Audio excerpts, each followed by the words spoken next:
Es esmu Andris Tertats, pirmais vienīgais psihologs, kurš pēt čigāns no psiholoģisko viedokļa Latvijā. Un es esmu čigāns. Sāpīgi ir tas, ka mēs tiekam nenovērtēti, ka mēs netiekam, ka mēs neesam vajadzīgi Latvijai un ka mēs nevaram palīdzēt paši sev.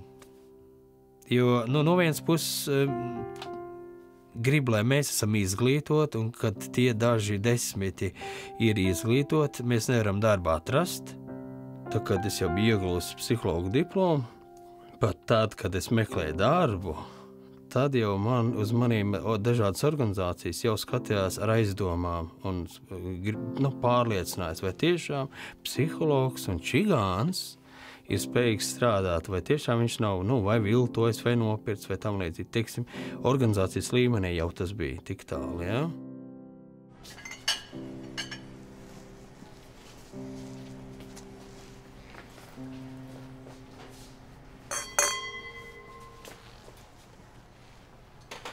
Mammu, tik saišu kan?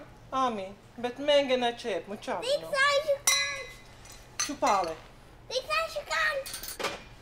Cilvēks skatās aizdomīgi jau.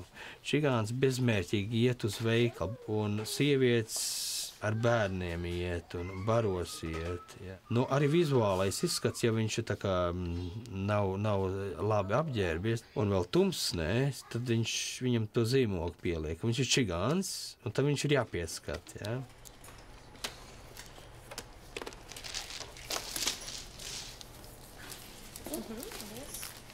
Paldies. Čau, Rūp!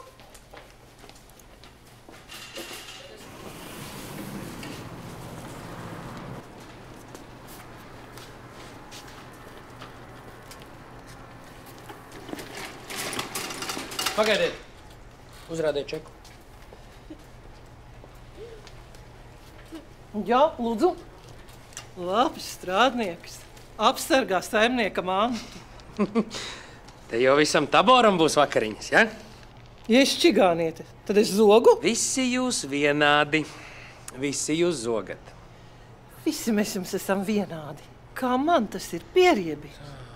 Garšvielas, maize, makaroni, švamis, jā.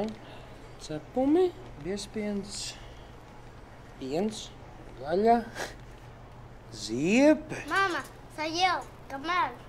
Nu čāvaro, jo do finis jau mečo ras. Makaroni, sveces, sveces.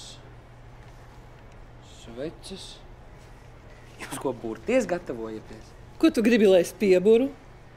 Her, love, džūļa. Ko tava sirds vēlas? Love. Atvainojiet. Paldies.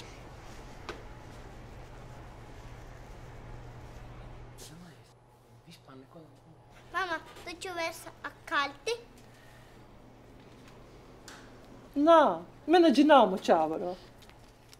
Galvenais aicinājums vai lūgums ir varbūt nomainīt apzīmēm ne roms, ne čigāns, vienkārši vai mūsējais, savējais, Latvijas pilsonis, Latvijas iedzīvotājs, kaut kā citādāk apzīmēt to, jo mēs zinām, ka vārds ir spēks. Kā mēs domājam, to mēs runājam, bet vienkārši kaut ko pamainīt, atbilstoši mūsdienām. Tā sakot, jā.